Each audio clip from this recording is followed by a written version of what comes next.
I went to college. I went and worked out 5 hours a day, and I was working on construction, because in those days in bodybuilding there was no money. I didn't have the money for food supplements or anything, so I had to go to work. So I worked on construction. I went to college. I worked out in the gym, and at night from 8 o'clock at night to 12 midnight, I went to acting class 4 times a week. So I did all of that. There was not one single minute that I wasted. And this is why I'm standing here today. With the age of 20, I went to London and I won the Mr. Universe contest as the youngest Mr. Universe ever. And it was because I had a goal.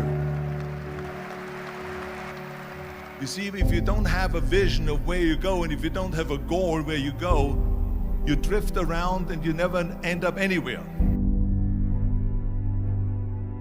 74% hate their job in America.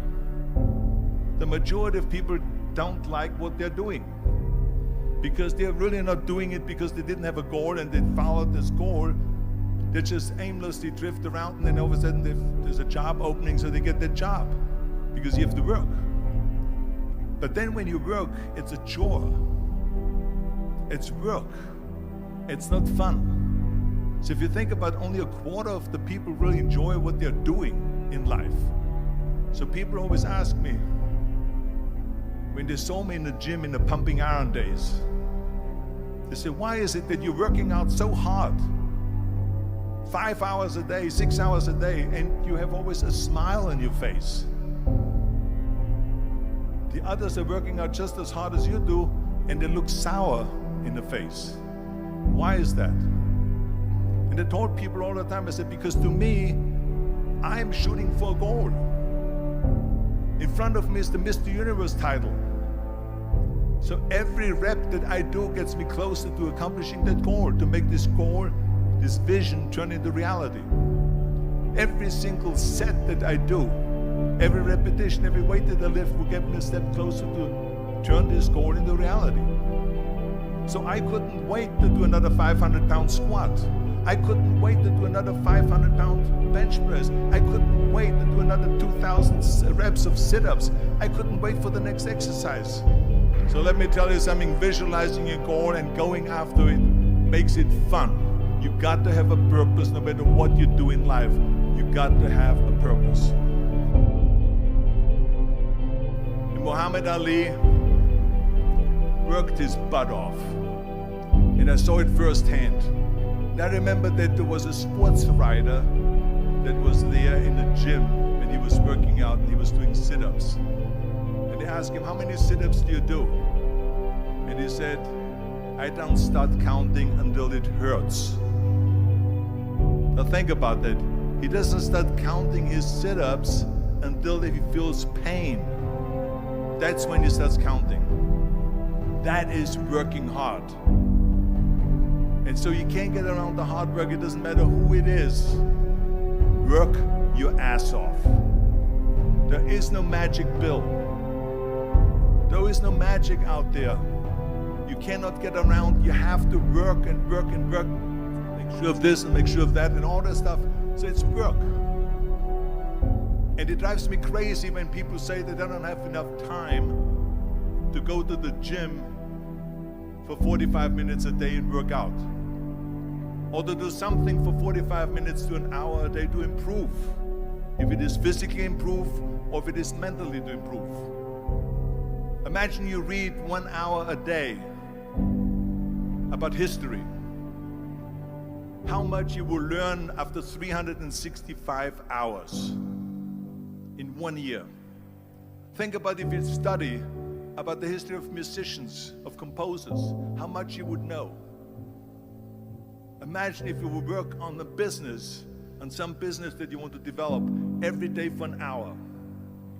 Imagine how further along you will go and get. So it drives me nuts because when people say we don't have the time, we have 24 hours a day.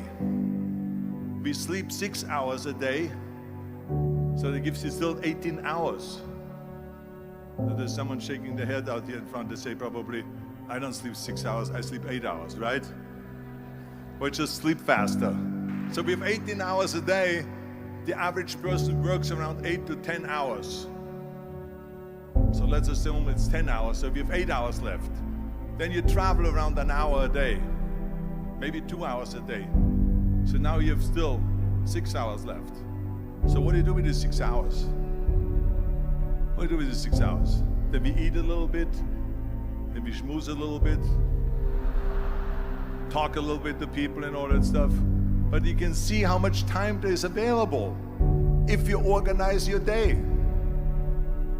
So you got to work hard. I hate plan B. And I tell you why. Because we have so many doubters, as I've said earlier, the no-sayers. We have so many of those people that say no and you can't do it, that's impossible.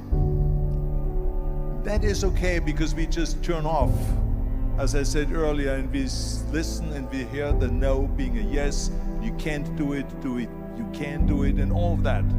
So that is possible to do that amongst all the negative people around you.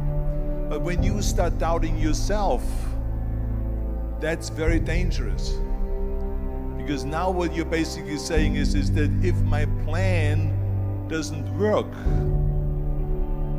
I have a fallback plan, I have a plan B. And that means that you start thinking about plan B, and every thought that you put into plan B, you're taking away now that thought and that energy from plan A.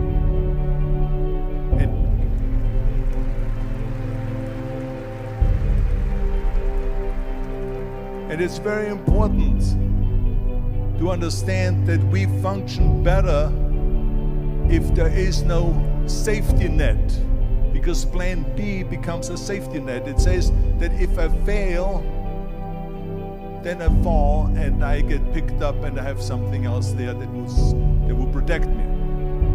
And that's not good, because people perform better when there's no safety net. People perform better in sports and everything else if you don't have a plan B. I'm telling you, I've never ever had a plan B. I made a full commitment that I'm gonna go and be a bodybuilding champion. I made a full commitment that I'm gonna be in America. I made a full commitment that I'm gonna get in the show business and I'm going to be a leading man. No matter what it takes, I will do the work. I will do the work over and over and over until I get it. And the same was in politics and everything like that. So to me, it is very dangerous to have a plan B, because you're cutting yourself off from the chance of really succeeding. And the reason, one of the main reasons why people want to have a plan B is because they are worried about failing. What is if I fail, then I don't have anything else? Well, let me tell you something, don't be afraid of failing, because there's nothing wrong with failing. You have to fail in order to climb that ladder. There's no one that doesn't fail. Michael Jordan said in one of his interviews, when they said, "You're unbelievable, you're the greatest basketball player of all times." I mean, tell me about that. And he says, well, you're just mentioning the successes. But he says, for me to become the greatest basketball player, I missed 9,000 shots when I was playing basketball at the NBA games. So during these games that he was so successful, he missed 9,000 shots. Does it make him a failure? No. He's one of the greatest basketball players of all times, but he failed 9,000 times. Do you get it? We all fail. It's okay.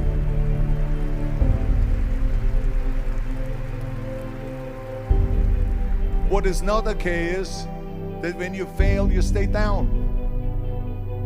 Whoever stays down is a loser.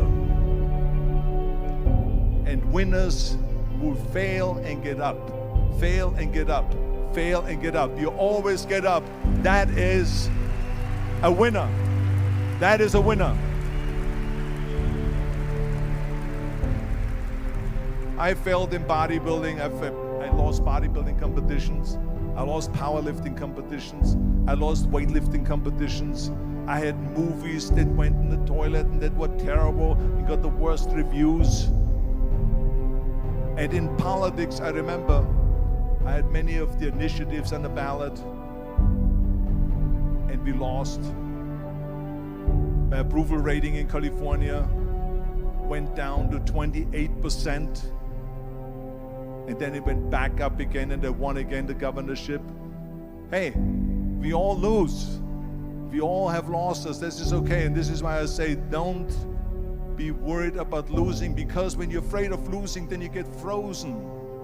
You get stiff, you're not relaxed. You got to be, in order to perform well in anything, if it's in boxing or if it is on your job or with your thinking, is only happening when you relax. So relax. It's okay to fail. Let's just go all out and give it everything that you got. That's what it is all about. So don't be afraid to fail.